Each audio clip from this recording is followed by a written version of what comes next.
Hi, this is Amy from the Altis store. Well, as you can imagine, there are a lot of myths out here on the internet that need busting. So we're doing a whole series of solar myths for you. You can see more in our playlist here. Here's a myth. You can save money by going off-grid and stick it to the man. I have one word for people who think they can save money by going off-grid. Batteries. With grid-tie solar, you simply make electricity when the sun is shining and sell any excess back to the electric company, who then sells it to your neighbors. When the sun isn't shining, you just buy power from the grid, same as everyone else. If you cut the cord and go off-grid, you have to make and store all of the power you need. It can be a dramatic lifestyle change. You have to base your electric use on the sun. For example, only vacuum, run the washing machine, or make waffles on sunny days when you have plenty of energy available.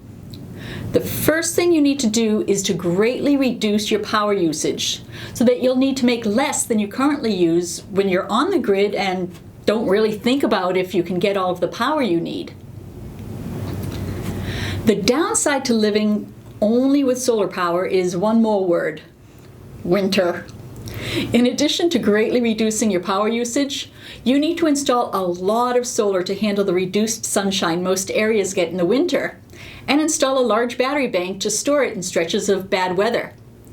Most off-grid systems also have a generator to help out when the weather doesn't cooperate. Did I already mention winter? If you live in an area that does not have bad winter weather, or are planning this for a seasonal camp, then it's not as much of an issue.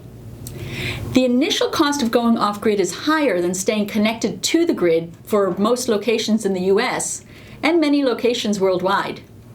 There are recurring costs with off-grid, including fuel for the generator and replacing the batteries every 5 to 12 years depending on the battery technology and how well they're treated. You can pay a higher upfront cost to get batteries that can last a lifetime, but again, this will not result in you saving money. It will almost always be less expensive staying on the grid. I'm not saying that going off-grid is never a good option. Off-grid living can be amazing, but only if your expectations are properly set. If your home to be is in a remote location where it will cost tens of thousands of dollars to bring the grid to you, you may save money by going off-grid.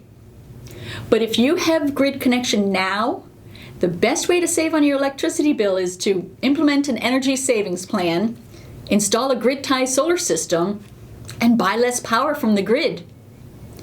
We've got some pre-designed solar systems, both off-grid and grid-tied, and some even with grid-tie battery backup for when the grid goes down. You can check them out and see what's involved with different solar options. I hope this was useful. If so, give us a like and a share, and be sure to go to our Altis store channel and subscribe so we'll notify you when we've got new videos. And don't forget to go to our website at altisstore.com, where we've been making renewable doable since 1999.